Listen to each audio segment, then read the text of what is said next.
Namaskar. A very warm welcome to the official YouTube channel of Jokta Academy. As you all know, that we have started the analysis videos, subject-wise analysis videos for the recently conducted HPS prelims examination. तो हम analysis करने की कोशिश जो कर रहे हैं, आपको एक एज देने की कोशिश कर रहे हैं, आपको एक पॉजिटिव इंसाइट देने की कोशिश कर रहे हैं। सो इसी सीरीज़ में मैं आपके लिए आज जो एचएएस का जो भी प्रीलिम्स हुआ है उसमें जो इकोनॉमिक्स के जो क्वेश्चंस पूछे गए थे उनको एनालाइज हम करते हैं, देखते हैं कि what was the rationale behind it और what prompted the commission to put those questions, right. So we are going to analyze the economics questions, right? So before that, a very small announcement to make. As you all know कि हमने awesome program शुरू किया है, so it will be spearheaded from 9th October to लगभग 30 नवंबर तक ये चलेगा। 45 days का ये प्रोग्राम होगा, as we are mentioning it. Why? Because this is going to be a very exclusive program that will definitely help you in the upcoming mains examination. और you see आप आगे भी कोई मेंस लिखेंगे HS का hopefully, सो उसके लिए आपको ये बहुत ही इम्पॉर्टेंट एक एनरिचमेंट और बिल्कुल फिल्टर्ड रिसोर्स का काम ये आपके लिए करेगा। So all the details I am sharing it with you, so these details are also available in the Telegram channel of Jokta Academy, तो आप वहाँ पे जाके भी इसको देख सकते हैं एक बार। Okay, so let's get started. देखिए इकोनॉमिक्स के इस बार ज़्यादा क्वेश्चंस नहीं आए हैं, राइट। देखिए इससे पहले कि हम इकोनॉमिक्स के क्वेश्चंस को एनालाइज करें, मैं आपको एक बहुत इंपॉर्टेंट चीज़ बताता हूँ। देखिए if we refer to this syllabus that is actually mentioned by the commission, अगर हम इकोनॉमिक्स स्पेसिफिक सिलेबस देखें प्रीलिम्स का, I am not talking about mains syllabus, मैं सिर्फ प्रीलिम्स का बात कर रहा हूँ सिलेबस का, तो इकोनॉमिक्स का जो सिलेबस है वहाँ पे इट इज़ क्लियरली रिटन। देखिए कुछ लाइन लिखी है वहाँ पे इकोनॉमिक्स के सिलेबस से कि what all will be encompassed in the economics syllabus. वो कहता है इकोनॉमिक्स या economic and social development, right, जिसमें इंक्लूडेड होगा आपका sustainable development, poverty, inclusion, social sector initiatives and demographics. ये बहुत महत्वपूर्ण है, राइट। तो इनको हम डिकोड करने की कोशिश करते हैं, देखते हैं कि जो इस बार क्वेश्चंस आए थे क्या वो इसमें फॉल किए या आप देखें, हम देखेंगे अभी। चलिए शुरू करते हैं। फर्स्ट जो क्वेश्चन था इकोनॉमिक्स से जिसको हम सोर्स कर रहे हैं वो आपका है, first comprehensive population policy was announced by government of India on, देखिए इसका आंसर आपका सी आंसर इसका रहेगा। 16 अप्रैल 1976 को इंडिया ने अपनी पहली जो पॉपुलेशन पॉलिसी थी वो इंट्रोड्यूस की थी। अभी आप देखेंगे लेटेस्ट 2000 में भी एक पॉपुलेशन पॉलिसी इंडिया ने देखेंगे इंट्रोड्यूस की है, राइट। देखिए इसकी रेलेवेंस ये है क्योंकि मैंने आपको कहा है कि डेमोग्राफिक्स में ये डेमोग्राफिक्स से आप सोर्स कर सकते हैं। तो डेमोग्राफिक क्या होता है बेसिकली? डेमोग्राफिक मीन्स कि हम जो पॉपुलेशन है उसके कैरेक्टरिस्टिक को स्टडी कर रहे हैं, right. So that is your demographic. हम सिर्फ खाली पॉपुलेशन के बारे में नहीं बात करते डेमोग्राफिक्स में, हम और भी जो कैरेक्टरिस्टिक्स होते हैं, इंडिकेटर्स होते हैं डेमोग्राफिक के, डेमोग्राफिक डिविडेंड जो आगे आता है, राइट, तो उसमें वहाँ से हम उसको सोर्स करेंगे। सो ये आपका 16 अप्रैल 1976 को हुआ था, राइट। तो ये फेमस इसलिए था क्योंकि यहाँ पे जो मिनिमम एज थी फीमेल की जो 15 हुआ करती थी उसको 18 कर दिया गया, जो मेल्स की 18 हुआ करती थी उसको 21 कर दिया गया, राइट। और 1971 का जो सेंसस था वहाँ पे इट वाज एविडेंट कि 1971 के दौरान जो सेंसस आया था उसमें ये हमने देखा था कि जो पॉपुलेशन ग्रोथ है वो बहुत ज़्यादा शूट अप कर गई थी बहुत सारी स्टेट्स में, mostly in your northern states and the central India states, right. तो उसको ध्यान में रखते हुए भी एक ये पॉपुलेशन पॉलिसी लेके आई थी, इसलिए ये रेलिवेंट हो जाती है। सो पॉपुलेशन पॉलिसीज रेलिवेंट है।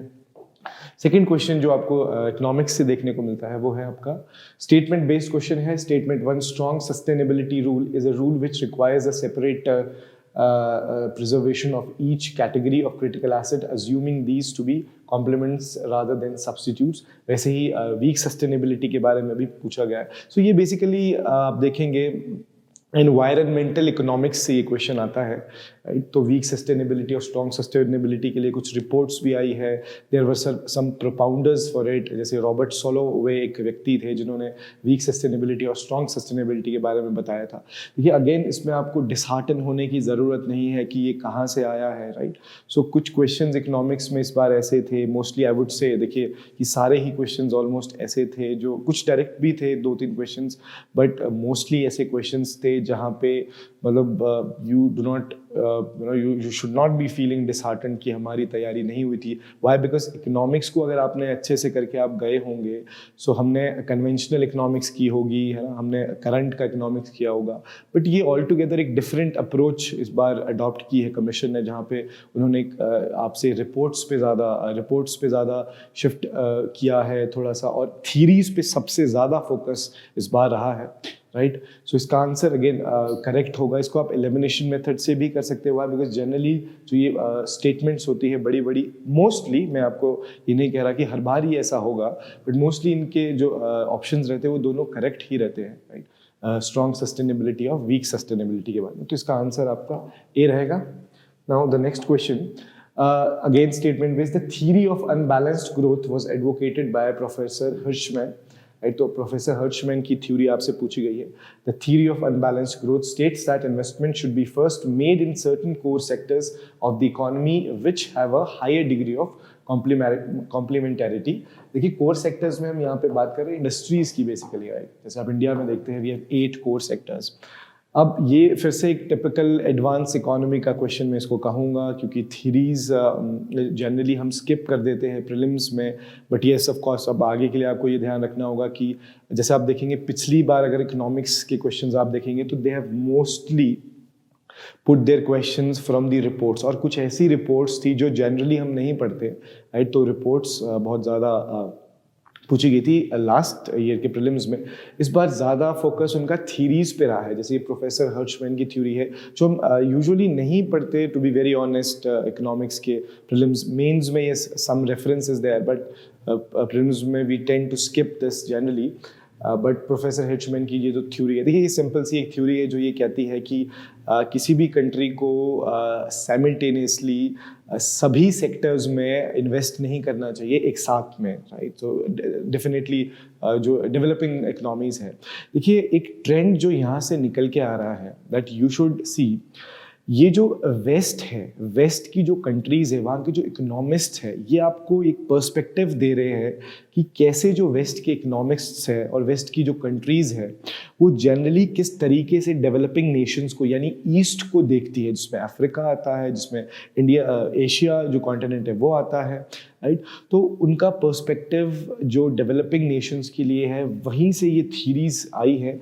तो ये भी डेवलपिंग नेशंस के लिए थ्योरी एक क्रिएट की गई थी बाय प्रोफेसर हर्शमैन। तो वो यही कहते हैं कि एक साथ इन्वेस्टमेंट नहीं करनी चाहिए आपको सभी सेक्टर्स में। If you invest in one sector at one time, so it will have the linkages, the forward linkages, the backward linkages with your other sectors, right. तो ये डेवलपिंग नेशंस के लिए जो थीरीज है, ये यहाँ पे जो हमने एक कॉमनैलिटी निकालने की कोशिश की है वो यही निकल के आ रही है, क्योंकि ये आगे भी, और मैं आपको बताऊंगा कि और भी थीरीज पूछी गई है, तो वो सारी थीरीज मोस्टली डेवलपिंग नेशंस के लिए है, डेवलपिंग इकोनॉमीज के लिए है, कि कैसे जो वेस्ट है, वेस्ट के इकोनॉमिस्ट है, how it actually reflects their prism, कि वो कैसे देखते हैं डेवलपिंग इकोनॉमीज को, राइट। तो अगेन आपको यहाँ पे भी डिसहार्टन होने की ज़रूरत नहीं है कि ये कहाँ से क्वेश्चन आ गया, राइट। तो इसका आंसर आपका बोथ होगा, इसका भी both 1 and 2 statements are correct again, right. इसका भी आपका 1 रहेगा। नेक्स्ट क्वेश्चन जो है आपका, ये सेंसस से आया है। आपको मैंने कहा है कि डेमोग्राफिक्स बहुत इंपॉर्टेंट हो जाते हैं आपके प्रीलिम्स के लिए। It is clearly mentioned in the syllabus of the prelims. तो डेमोग्राफिक को आपको हॉलिस्टिक करके जाना बहुत ही इंपॉर्टेंट हो जाता है। आप देखेंगे, आप यहाँ पे सेक्स रेशो पूछा, बहुत ही जनरल सा एक क्वेश्चन था, राइट। तो आपको जो ये इंडिकेटर्स रहते हैं डेमोग्राफिक डिविडेंड के लिए, जिसमें birth rate, death rate, sex ratio, literacy ratio, total fertility rate, birth rate आपका, and maternity mortality rate, maternal mortality rate, IMR, CMR, right, FR, तो ये करके जाना बहुत ही इंपॉर्टेंट होता है। एटलीस्ट आपको अगर पूरा भी मगअप करने की ज़रूरत नहीं है, at least you know top 3 right and the 3 from the bottom. तो इस तरीके से आप डेमोग्राफिक्स का हर बार ध्यान रखिए, सेंसस को करके जाइए, राइट। सो इसका आंसर यूजुअली देखिए क्या है कि सबसे ज़्यादा हमने इसको देखिए जहाँ पे आप देखेंगे असेंडिंग ऑर्डर, मतलब छोटे से बड़े की तरफ हम जाएंगे, तो सबसे कम आप देखेंगे, सबसे कम जो सेक्स रेशो है वो आपकी आप देखेंगे it is in the Haryana, right. उसके बाद आप देखेंगे इट इज़ इन दी उत्तर प्रदेश, फिर बिहार है, फिर लास्टली पंजाब है। तो आप इस तरीके से इस क्वेश्चन को देखेंगे, right. Okay, the next question is, with reference to the World Development Report 1993, improved health contributes to economic growth in 4 ways. Consider the following statements, right? देखिए इस क्वेश्चन को मैं अगेन डुएबल नहीं कहूँगा, क्योंकि ये जो क्वेश्चन है इसके पीछे का जो लॉजिक है वो समझना थोड़ा सा मुश्किल है। क्यों? क्योंकि वर्ल्ड डेवलपमेंट रिपोर्ट 1993 की जो थी वो आपसे पूछी गई। इनफैक्ट आप देखेंगे ये रेलेवेंस इसमें ज़रूर ये है कि वर्ल्ड डेवलपमेंट रिपोर्ट हर बार निकलती है यूजुअली। तो वर्ल्ड डेवलपमेंट रिपोर्ट आप देखेंगे 2022 की है जो लेटेस्ट है, राइट। तो 1993 की जो वर्ल्ड डेवलपमेंट रिपोर्ट है उसके बारे में यहाँ से पूछा गया है। सो आई वुड से कि एक लिफ्टेड क्वेश्चन रहा होगा शायद। तो पर देखिए अगेन इम्पोर्टेंस इसकी ये है। अब इसको आप लॉजिकली आप you can if you read it carefully आप इसको दिस एलिमिनेशन मेथड से आराम से इसको आप टैकल कर सकते हैं। देखिए ये कहता है कि वर्ल्ड डेवलपमेंट रिपोर्ट के हिसाब से इम्प्रूव्ड हेल्थ जो है वो कंट्रीब्यूट करती है इकोनॉमिक ग्रोथ को। कैसे? Improved health contributes, right, in a way. First, it reduces the production losses caused by the work illness. ये एक पॉजिटिव, देखिए आपको यहाँ पे पॉजिटिव और नेगेटिव एट्रीब्यूट्स ढूंढने हैं। तो इम्प्रूव जो हेल्थ है वो कंट्रीब्यूट आपको पॉजिटिवली करेगी, राइट। तो आपको नेगेटिव एट्रीब्यूट्स को एलिमिनेट कर देना है यहाँ पे। So first is basically the positive attribute. तो it decreases the enrolment of children in schools and makes them worse in learning. देखिए ये एक नेगेटिव एट्रीब्यूट है जो कि यूजुअली नहीं हो सकता, राइट, क्योंकि इंप्रूव्ड हेल्थ कंडीशन से तो अच्छी ही चीज़ें होगी, राइट। तो इसको आप एलिमिनेट कर देंगे, राइट।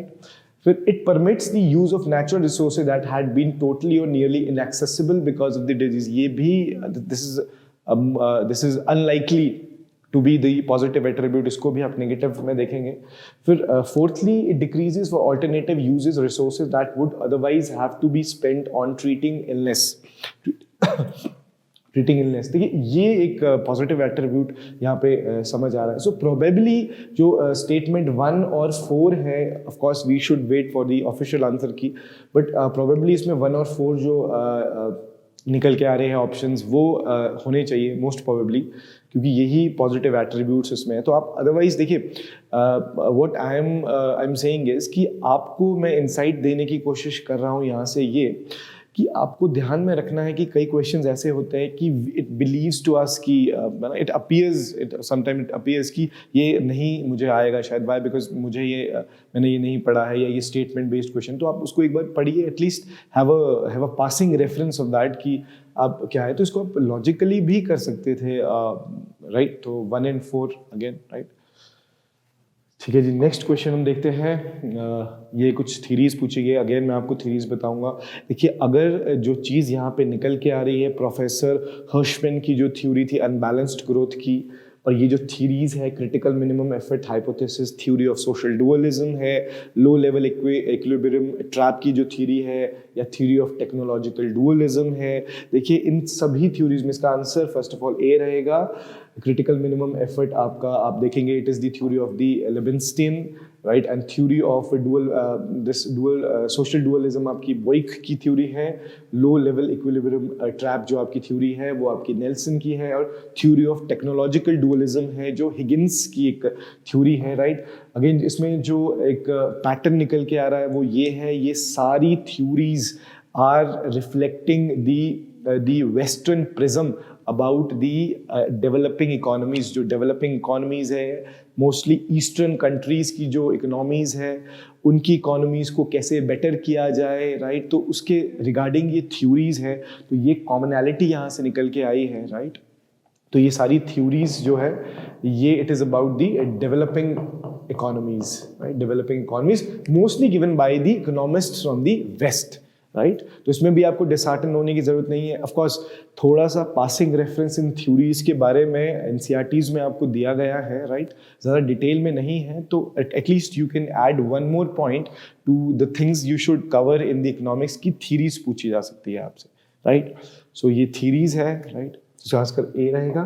ओके, फिर एक और क्वेश्चन जो था वो आपका इकोनॉमिक्स से, इसमें भी मैच द फॉलोइंग आप देखेंगे, मैच करना है लिस्ट को. डेवलपमेंट एज फ्रीडम, अब ये बुक्स है यूजुअली, है ना, बुक्स है जो कि कहीं ना कहीं इकोनॉमिक्स से रिलेटेड आती है, राइट. क्योंकि आप ये सभी जो लोग हैं ये आप देखेंगे, these people had been the very good economist, right, very erudite personalities in the economics fraternity. जैसे अमर्त्य सेन की बात हम करेंगे, रघुराम राजन, मोंटेक सिंह अहलूवालिया, सी रंगराजन, राइट. तो इनकी ये बुक्स है, तो इसका आंसर आपका डी है, right. So books specific question एक था आपका इकोनॉमिक्स से जो आया. So that is all from the economics. ये आप देखेंगे these were the questions from the economics. हाँ, कुछ क्वेश्चंस हमने करंट अफेयर में भी कवर किए थे जो कि इकोनॉमिक्स से थे, बट इकोनॉमिक्स एक्सक्लूसिव क्वेश्चंस आपको यही देखने को मिलेंगे. सो इकोनॉमिक्स में अगर देखेंगे आप, सो ये एक बहुत ज़्यादा आप देखेंगे कि एक्साइटिंग पार्ट नहीं था एग्ज़ाम का प्रीलिम्स के, but again you should not be feeling bad कि आपकी इकोनॉमिक्स आपने अच्छे से पढ़ी थी, क्योंकि स्टैटिक जो इकोनॉमी है या इंडियन इकोनॉमी स्पेसिफिक क्वेश्चन ज़्यादा नहीं पूछे गए थे. जो कन्वेंशनल इकोनॉमिक्स रहती है ये थोड़ी सी एडवांस इकोनॉमिक्स थी, but do not gate dishearten. इसीलिए नंबर ऑफ क्वेश्चन बहुत ज़्यादा नहीं थे, 6-7 क्वेश्चन के आसपास ये क्वेश्चन थे. सो आप अपनी तैयारी को चैनलाइज करिए, थोड़ा सा एड ऑन चीज़ें करिए, और स्पेसिफिकली जो मेंशन्ड है आपका, जैसे सस्टेनेबल डेवलपमेंट के बारे में जो सिलेबस में मेंशन्ड है, उसको आप उस पर फोकस करिए. डेमोग्राफी को आप अच्छे करके जाइए, राइट. एंड होपफुली आपको ये वीडियो अच्छी लगी होगी. So thank you so much. Will be sharing more videos about the subject specific analysis. So thank you so much. Stay tuned with us. Thank you. धन्यवाद.